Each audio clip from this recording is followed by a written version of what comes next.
Skënderbeu nuk është thjesht një emër në histori, është prova që edhe një komb I vogël mund t'i dalë përballë një perandorie. Historia botërore një emra që ndryshuan hartën e kohës së tyre me shpatë, strategji dhe vizion ushtarak, Aleksandri I Madh, Napoleoni, Gjingis Khani, Atila. Por për shqiptarët dhe jo vetëm për ta, një emër qëndron me dinjitet të veçantë në këtë panteon të komandantëve të mëdhenj, Gjergj Kastrioti, Skënderbeu.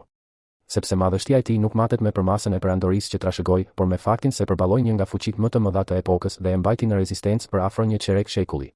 Skënderbeu nuk doli nga rehati pushteti. Ai ishte biri I Gjon Kastriotit, u mor peng në moshë të vogël nga Osmanët, u edukua dhe u stërvit në shërbim të sultanit, mori emrin Iskander dhe u ngrit në hierarkinë ushtarake osmane. Por kthesa historike erdhi në vitin 1443, pas disfatës osmane në Nish, kur ai braktisi shërbimin osman, u kthye në trojet shqiptare dhe rimori kryen. Ky nuk ishte thjesht një akt rebelimi, ishte lindja e një strategu që do ta kthente mbijetesën në doktrinë lufte.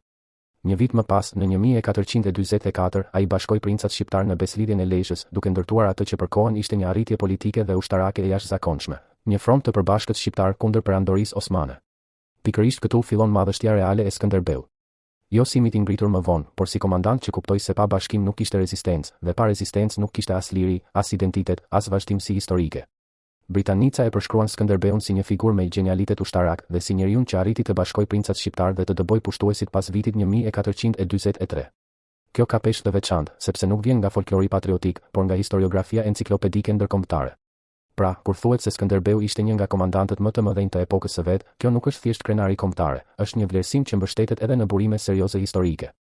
Fuqia e Skënderbeut nuk qëndronte te numrat.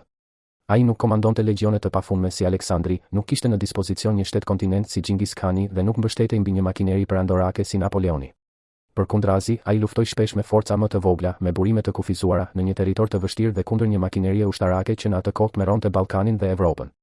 Madhështia e tij qëndron pikërisht këtu, te aftësia për ta kthyer disavantazhin në armë strategjike.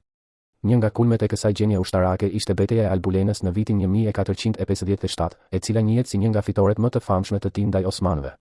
Burimet e përmbledhura nga enciklopeditë dhe historiografitë tregojnë se ai përdori manovrim, prit, durim strategjik dhe goditje të befasishme për të mposhtur një forcë shumë më të madhe. Kjo është arsyeja pse figura e tij nuk mbeti vetëm lokale, ai u pasi një ndër mbrojtësit më të fortë të krishterimit evropian përballë zgjerimit osman dhe mori edhe titullin Athleta Christi nga Papa Kallixtus II. Por këtu duhet thënë diçka që postimet sipërfaqësore shpesh e anashkalojnë. Madhështia e Skënderbeut nuk duhet reduktuar në formulime të ngushta propagandistike fetare.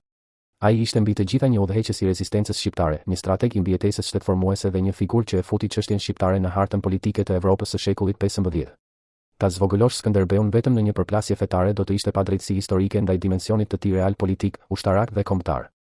Mbështetja kryesore e burimeve serioze është rezistenca ndaj osmanëve dhe te bashkimi I principatave shqiptare, jo të sloganet e thjeshta që historia moderne I përdor sipas interesit. Ndaj, po, mund të thuhet me krenari se Skënderbeu renditet në shumë lista mediatike mes generalëve më të mëdhenj të historisë. Por akoma më e rëndësishme është kjo, ai është një nga figurat më të respektuara të rezistencës ushtarake në Evropën mesjetare, një komandant që për dekada I bëri ballë perandorisë osmane dhe një simbol I gjallë I aftësisë shqiptare për të mos u nënshtruar. Kjo është arsyeja pse emri I tij nuk mbijeton vetëm në tekstet shkollore, por në vetdijen historike të kombit. Sepse disa general kujtohen për perandoritë që ndërtuan. Skënderbeu kujtohet për faktin se nuk lejoi të shuhej një komb.